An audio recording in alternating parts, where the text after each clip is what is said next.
அனைவருக்கும் வணக்கம். நிலக்கோட்டையிலிருந்து உங்கள் வழக்கறிஞர் மணிகண்டன். ஜூன் 5 உலக சுற்றுச்சூழல் தினம். சுற்றுச்சூழல் மேம்பாட்டிற்கும் சுற்றுச்சூழலை பாதுகாப்பதற்கும் அடிப்படையாக இருப்பது மரங்கள்.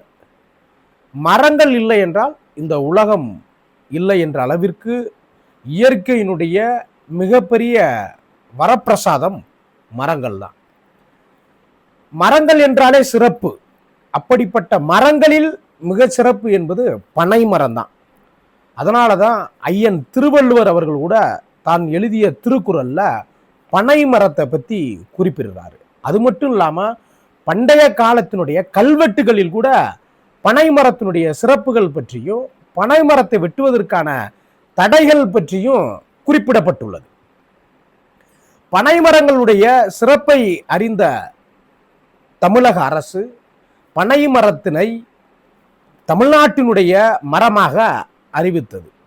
அது மட்டும் இல்லாமல் கடந்த ஆண்டு தமிழக அரசு பனை மரத்தினை வெட்டுவதற்கான ஒரு தடை உத்தரவை பிறப்பித்திருந்தது.